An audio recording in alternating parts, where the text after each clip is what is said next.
Pipes down. Het is een Burn Supper die wij als band organiseren. Nou, we zijn een pieband, Scotsband en dan zie je wie dat soort jongen. Ik om orenmeesken, behalve al in de band bij elkaar te krijgen.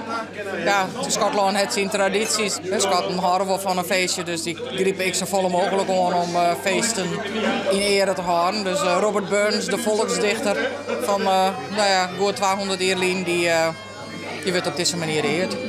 Ja. En jullie horen dus ook wel van een feestje? Wij houden zeker ook wel van een feestje, ja.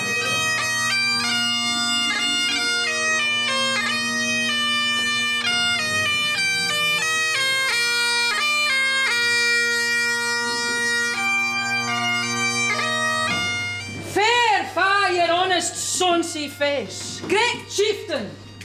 Oh, de puttenreed. Het is een ode aan de haggis. Het is natuurlijk een beetje een grapje van Burns, want er was nogal een grappenmaker. En tegelijkertijd een heel romantisch dichter. En hij beschrijft eigenlijk dat andere landen zoals Frankrijk en Italië, die hebben natuurlijk hun bijzondere fijne dingetjes. Maar daar word je niet groot en sterk van. Het is een beetje right up there met de pindakaas. Boterham met haggis, daar word je groot en sterk van. Daar komt het op neer. His knife, zeer rustic labor licht. And cut you up with ready slecht. Trench in your gushing entrails brecht, like Connie Ditch. Van oorsprong is het een orgaanvleesmengsel wat zien we het in schippenmaag. Het is een erg mooi orgaanvlees net meer. Dus wat nou precies de ingrediënten ben, ik heb geen idee. Maar het is een prima gerecht en het wordt dan eten met tetties en nieps. Zoals ze dat zeggen, dat is aardappelpuree met stampedrapen.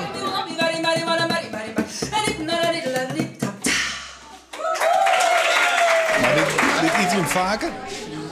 Nou, één keer per uur, hè? Oh. Ja, dat is volle vaker. Nee? Nee. Maar vind je het lekker? Ik vind het wel lekker, ja. Ja, zeker. Je bent de ober van deze jongen? Klopt. Maar het al hier even wat van. Ja, bestuur is bokje, hè. Dat ga je dan. Wat was bij jou de... Penningmeester en de secretaris. Is wel vertrouwd dat jou dit doggen? Ja, dit lukt me nog mooi, hè. Dat komt wel goed. Spring again, though the wayful may cease very grieving. You'll take the high road and I'll take the low. Ik zie hem op Facebook voorbij komen voor een evenement in mijn hart. En ik hou beide van Schotse muziek, beide wel van Schotland. En zat wandelen ben wij hierbij komen. Schotland is al mijn hele leven een ding geweest. Mijn naam die kwam weer voort. Van de Highlander film Duncan MacLeod van de Claire MacLeod. En dan ben ik vorig jaar voor het eerst in West. Dus toen heb ik een kilt gekocht. En alles erop en erop. Maar het is alleen nog dat dit een speciale joen erin rinst? Of rinst het heel vaak? Nou, ik heb dus laatst heb ik nog squallen onhand. Oh. Ja, dus mijn docent die wie toen ik helemaal flabbergasted natuurlijk. Want die wie in ieder van, oh, daar rinst een kilt. Wauw. Ja, dus het heeft wel wat.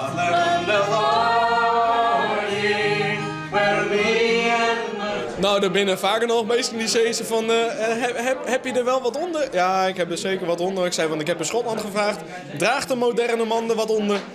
Ja. Sokken is gewoon, dat houden we dat eronder. onder. Ja, dat gaat net koud eronder, dat ik nog eens een keer. Nee, net koud? Nee. Ik wist, dat is hetzelfde als dat je een vrouw vreeg van, hey, wil een BH aan of een ondergoed onder. Dat vreeg je ik net, dus ik zit zo van, nou ja, wat maakt het uit dat ik het wil of net onder haar? Dat just dan net, dus wie net wit, wie net dit, toch?